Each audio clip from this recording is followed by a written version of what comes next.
ఇక యాదాద్రి భువనగిరి జిల్లా municipality chairman vice చైర్మన్లపై ప్రతిపక్షాలు పెట్టిన అవిశ్వాస తీర్మానం నెగ్గింది.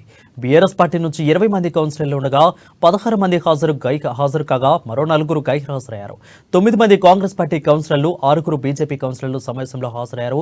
హాజరైన 31 మందిలో కౌన్సిలర్లు చైర్మన్ ఈనపోయిన ఆంజనేయులు, వైస్ చైర్మన్ చింతల కృష్ణపై అవిశ్వాస తీర్మానం పెట్టారు. దీంతో మున్సిపల్ చైర్మన్, వైస్ చైర్మన్ పదవులకు ఎన్నికలకు మరో తేదీని నిర్ణయిస్తామని ఆర్డీఓ అమరీందర్ వెల్లడించారు. దీంతో ఇప్పుడు చైర్మన్, వైస్ చైర్మన్ పదవులపై సర్వత్రా ఆసక్తి నెలకొంది.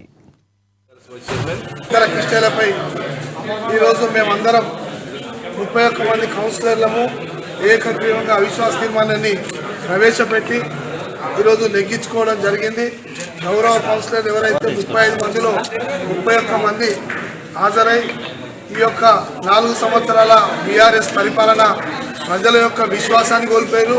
కౌన్సిలర్ల యొక్క విశ్వాసాన్ని కోల్పోయినందున మేమందరం కూడా గౌరవంగా భువనగిరి పట్టణ ప్రజల ఆత్మగౌరవం ఇలా నెగ్గిందని భావిస్తూ ఉన్నాం.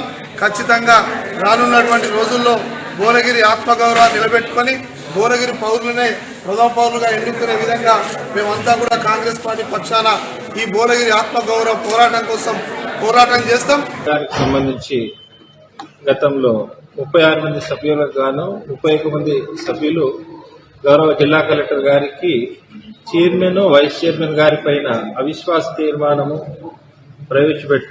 అవిశ్వాస తీర్మానాన్ని ప్రవేశపెట్టవలసిందిగా కోరుతూ గౌరవ జిల్లా కలెక్టర్ గారికి నోటీసు ఇవ్వడం జరిగింది.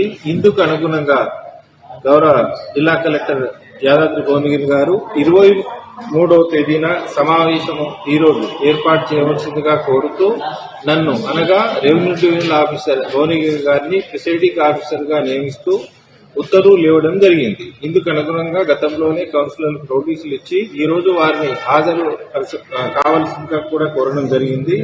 ఇందుకు అనుగుణంగా 36 మంది సభ్యుల్లో 35 మంది కౌన్సిల్ సభ్యులు, ఒక ఎక్స్ అఫీషియో సభ్యులు గౌరవ జిల్లా భువనగిరి ఎమ్మెల్యే గారు మొత్తం 36